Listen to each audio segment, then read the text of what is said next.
ಸನ್ಮಾನ್ಯ ಅಧ್ಯಕ್ಷರೇ, ಉತ್ತರವನ್ನು ಒದಗಿಸಿದ್ದಾರೆ. ಉತ್ತರದಲ್ಲಿ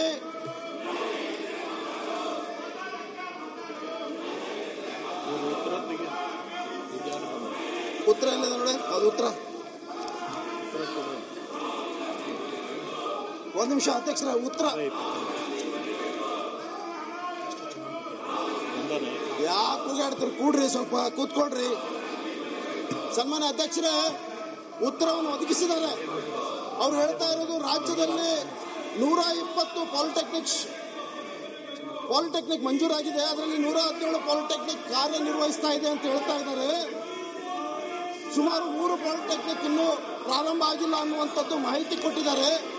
ಜೊತೆಗೆ ಇವ್ರು ಹೇಳ್ತಾ ಇರೋದು ಒಟ್ಟು ಏನು ನಮ್ಮ ಹುಬ್ಬಳ್ಳಿ ಧಾರವಾಡದಲ್ಲಿರುವಂತಹ ವುಮೆನ್ಸ್ ಪಾಲಿಟೆಕ್ನಿಕ್ ಮತ್ತು ಪಾಲಿಟೆಕ್ನಿಕ್ನಲ್ಲಿ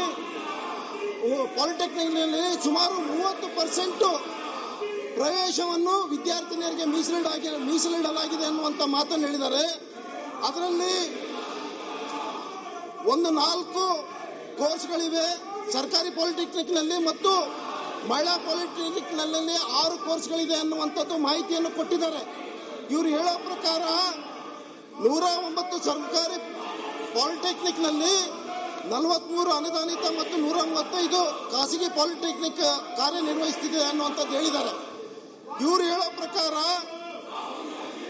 ಈಗಾಗಲೇ ಒಟ್ಟು ಪಾಲಿಟೆಕ್ನಿಕ್ನಲ್ಲಿ 7,257 ಪ್ರವೇಶಕ್ಕೆ ಅವಕಾಶ ಇತ್ತು.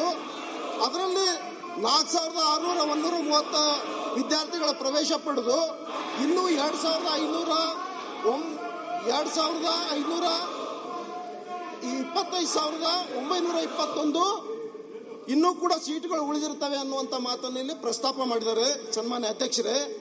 ಆದರೆ ಪರಿಸ್ಥಿತಿ ಆ ರೀತಿ ಇಲ್ಲ. ಇವರು ಹೇಳುವಂತ ಪರಿಸ್ಥಿತಿ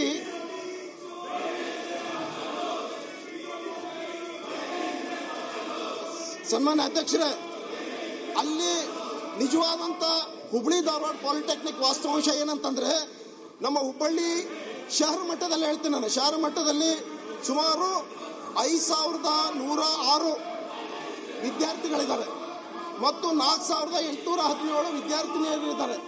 ಒಟ್ಟು ನನ್ನ ಕ್ಷೇತ್ರದಲ್ಲಿ 9,923 ವಿದ್ಯಾರ್ಥಿಗಳು ಪ್ರತಿ ವರ್ಷ SSLC ಪಾಸ್ ಆಗ್ತಾರೆ. ಆದರೆ ನನ್ನ ಕ್ಷೇತ್ರ ಬಹಳ ಕಡುಬಡವರು ಇರೋದ್ರಿಂದ ಎಲ್ಲ ಒಂದ್ ಕಡೆ ಶಿಕ್ಷಣ ವ್ಯವಸ್ಥೆ ಇವತ್ತು ಬಹಳ ಕಮರ್ಷಿಯಲ್ ಆಗಿದೆ. ಎಲ್ಲ ಒಂದ್ ಕಡೆ ಇವತ್ತು ಟೆಕ್ನಿಕಲ್ ಕೋರ್ಸ್ಗಳು ಮಾಡುವಂತ ಒಂದು ಅವಕಾಶ ಬಹಳ ಕಡಿಮೆ ಇವತ್ತು. ಆ ನಿಟ್ಟಿನಲ್ಲಿ ಬಹಳ ಜನರು ಡ್ರಾಪ್ ಔಟ್ ಕೂಡ ಆಗುವಂತದ್ದು ಬಹಳ ಸಾಧ್ಯತೆ ಇದೆ. ಆ ನಿಟ್ಟಿನಲ್ಲಿ ಇವತ್ತು ವಿಶೇಷವಾಗಿ ಏನಾದರೂ ನಮ್ಗೆ ಉದ್ಯೋಗದ ಅವಕಾಶ ಇದೆ, ಮುಂದೇನಾದರೂ SSLC ಆದ್ಮೇಲೆ ನಮಗೆ ಡಿಪ್ಲೊಮಾ ಕೋರ್ಸ್ ಮಾಡೋದ್ರಿಂದ, ಈ ಪಾಲಿಟೆಕ್ನಿಕ್ ಮಾಡೋದ್ರಿಂದ ಏನಾದರೂ ಅವಕಾಶಗಳ ಉದ್ಯೋಗ ಸಿಗ್ತದೆ ಅನ್ನುವಂಥ ದೃಷ್ಟಿಯಿಂದ ಬಹಳಷ್ಟು ಜನರಲ್ಲಿ ಅರ್ಜಿ ಸಲ್ಲಿಸ್ತಾರೆ. ಆ ಅರ್ಜಿ ಸಲ್ಲಿಸಿದಾಗ ಬಹಳ ಜನರು ಮೇಲಿಂದ ಮೇಲೆ ನಮಗೆ ಫೋನ್ಗಳು ಬರ್ತಾವೆ, ಸರ್ ಏನಾದರೂ ಮಾಡಿ ನಮ್ಗೆ ಅವಕಾಶ ಮಾಡಿಕೊಡಿ, ಅಲ್ಲಿ ಒಂದು ಸೀಟ್ ಕೊಡಿಸಿ ಅಂತೇಳಿ. ಆದರೆ ನನಗಿರುವಂಥ ಮಾಹಿತಿ ಪ್ರಕಾರ 50% ಮಾತ್ರ ಅಲ್ಲಿ ಅವಕಾಶ ಆಗ್ತದ, 50% ಮಾತ್ರ ಅವಕಾಶ ಆಗ್ತದ. ಅದು ವುಮೆನ್ಸ್ ಪಾಲಿಟೆಕ್ನಿಕ್ ಇರ್ಬೋದು, ಪಾಲಿಟೆಕ್ನಿಕ್ನಲ್ಲಿ ಇರ್ಬೋದು. ಆ ನಿಟ್ಟಿನಲ್ಲಿ ಸುಮಾರು 50% ಮಂದಿಗೆ ಯಾರು ಅಪ್ಲೈ ಮಾಡಿದಾರೋ ಅಷ್ಟು ಮಂದಿಗೆ ಅಲ್ಲಿ ಸೀಟ್ ಸಿಗುವಂತ ಅವಕಾಶನೇ ಇಲ್ಲ. ಆ ನಿಟ್ಟಿನಲ್ಲಿ ಇವತ್ತು ಬೇರೆ ಬೇರೆ ಕ್ಷೇತ್ರದಲ್ಲೆಲ್ಲ ಪಾಲಿಟೆಕ್ನಿಕ್ ಸೆಂಟರ್ಗಳಿದಾವೆ, ನಮ್ಮ ಭಾಗದಾಗಿಲ್ಲ. ಅದಕ್ಕೆ ನಮಗೊಂದು ವಿಶೇಷವಾಗಿ ವುಮೆನ್ಸ್ ಪಾಲಿಟೆಕ್ನಿಕ್ ಅವಕಾಶ ಮಾಡಿಕೊಡ್ಬೇಕಂತೇಳಿ ನಾನು ಕೇಳ್ಕೊಳ್ತೀನಿ.